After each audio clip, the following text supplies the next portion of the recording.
Party స్థిరమైనటువంటి బలమైనటువంటి సేవ చేయాలనుకుంటే కొన్ని కఠినమైన నిర్ణయాలు తీసుకోక తప్పదని మా అందరికీ మా నాయకులైనటువంటి జగన్మోహన్ రెడ్డి గారు ఉద్బోధించారు. అందులో భాగమే కొన్ని అసెంబ్లీ సెగ్మెంట్ వారీగా కానీ జిల్లా సెగ్మెంట్ వారీగా కానీ కొన్ని మార్పులు చేర్పులు చేయడం జరిగింది. నాయకుడు ఆదేశించినటువంటి ఆదేశాలు పార్టీ పరంగా మళ్ళీ మనం పైకి రావాలన్నా పార్టీ పరంగా పార్టీని నమ్ముకున్నటువంటి కార్యకర్త ఉన్నతమైనటువంటి స్థానానికి ఇంకా ముందుకు వెళ్ళాలన్నా కార్యకర్తల అభిప్రాయాలన్నీ కూడా పరిగణలో తీసుకునే చాలా వరకు రాష్ట్ర స్థాయిలో మార్పులు జరిగాయి, మారుస్తున్నారు కూడా. అలాగే అందులో భాగమే అనకాపల్లి జిల్లాలోకి వచ్చేసరికి ఎవరు సీనియర్ నాయకులు ఆ సీనియారిటీని అలాగే సిన్సియారిటీని పరిగణలో తీసుకొని రేపు 7 అసెంబ్లీ నియోజకవర్గాలు మళ్ళీ విజయం చేకూరాలనుకుంటే అందరితో పరిచయాలు ఎవరికి ఉన్నాయో వాళ్ళని గమనించి ఆ బాధ్యతల్ని ఎవరికైతే బాగుంటుందని ఈ జిల్లాలో ఉన్నటువంటి పెద్దలందరితో గౌరవ ప్రతిపక్ష నాయకులైనటువంటి జగన్మోహన్ రెడ్డి గారు చర్చించడం జరిగింది. చర్చించినప్పుడు నా పేరు పరిగణలోకి వచ్చి అనకాపల్లి జిల్లాకి పార్లమెంట్ ఇన్ఛార్జిగా నాకు ఇమ్మని జిల్లాలో ఉన్నటువంటి పెద్దలు కానీ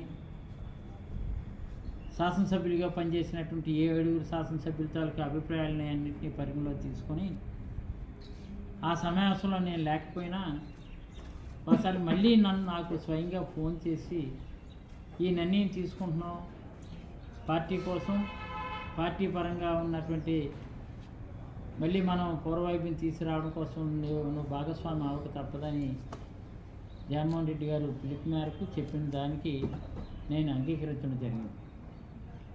ఇందులో నన్ను నమ్ముకున్నటువంటి గత 5 సంవత్సరాల రాజకీయ జీవితంలో 4 పర్యాయాలు ఒక చోడవరం నియోజకవర్గం నుంచే నేను పోటీ చేయడం జరిగింది. 4 పర్యాయాలు పోటీ చేసిన ఒకసారి మాత్రమే గెలిచాను. 3 సార్లు ఒకే వ్యక్తిపై ఓటమి చూడవలసి వచ్చింది. అది మా పార్టీ నాయకత్వ లోపం అవ్వచ్చు, లేదంటే నా మీద విశ్వాసం లేకపోవడం కొంతమందికి అవ్వచ్చు. ఏదేమైనా సరే ఎంతో కష్టపడి ఎంతో పనిచేసిన ఓటమికే ఎక్కువ భాగస్వామి అయింది నా రాజకీయ అరికట్టడంలో. 5 సార్లు పోటీ చేస్తే 2 సార్లు గెలిచాను, 3 సార్లు ఓటమి చూశాను. మొత్తం ఎక్కువ భాగం ప్రతిపక్ష పాత్ర పోషించడం జరిగింది. అధికార పక్షం 10 ఏళ్ళు అయితే ప్రతిపక్షం పాత్ర 15 ఏళ్ళు అయింది. అయినప్పటికీ నాయకుడి మాట శిరసావించాలని ఆ రోజు నుంచి ఈ రోజు వరకు రాజశేఖర రెడ్డి కుటుంబంతో ప్రయాణం చేయడం జరిగింది తప్ప వేరే పార్టీ వైపు చూడడం కానీ వేరే పార్టీపై అడుగులు వేయడం కానీ జరగలేదు. మరి నాయకుడు ఆదేశించిన పిమ్మట నేను అంగీకరిస్తూ చోడవరానికి మళ్ళీ ఎవరైతే ఏ పేరైతే బాగుంటుంది అని నన్ను అడిగినప్పుడు కానీ ఇది తీసుకున్నటువంటి పార్టీ నిర్ణయానికి అనుగుణంగా మీరు ఏ నిర్ణయం తీసుకున్నా ఆ వ్యక్తిని నేను గెలిపించే బాధ్యత నాది అని నేను గట్టి భరోసా జగన్మోహన్ రెడ్డి గారికి ఇచ్చిన పిమ్మట చాలా రకాలుగా డిస్కషన్ జరిగిన తర్వాత ఒక సీనియారిటీ రాజకీయ నేపథ్యం ఉన్నటువంటి కుటుంబం నుంచి వచ్చినటువంటి వ్యక్తిగా అమర్ పేరుని అదే సేమ్ నేను ఏ సామాజిక వర్గానికి చెందినటువంటి వ్యక్తిని అదే సామాజిక వర్గానికే ఇవ్వడం జరుగుతుంది, ఇవ్వాలి.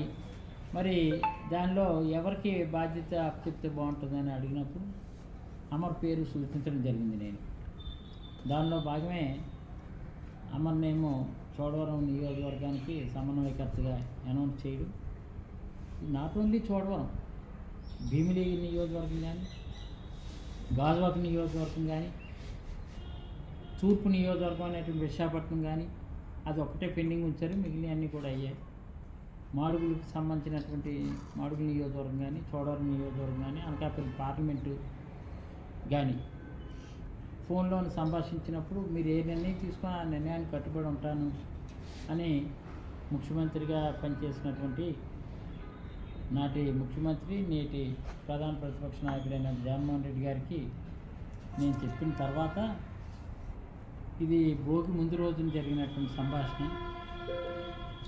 మంచి రోజు చూసి అనౌన్స్ చేయండి అని చెప్పి 18 వరకు ఆగమని చెప్పి, పండగ ముందు ఎర్ర పండగ ముందు ఎందుకని 18కి అయితే బాగుంటుందని నేను చెప్పిన తర్వాత 18 ఈవినింగ్ అనౌన్స్ చేయడం జరిగింది.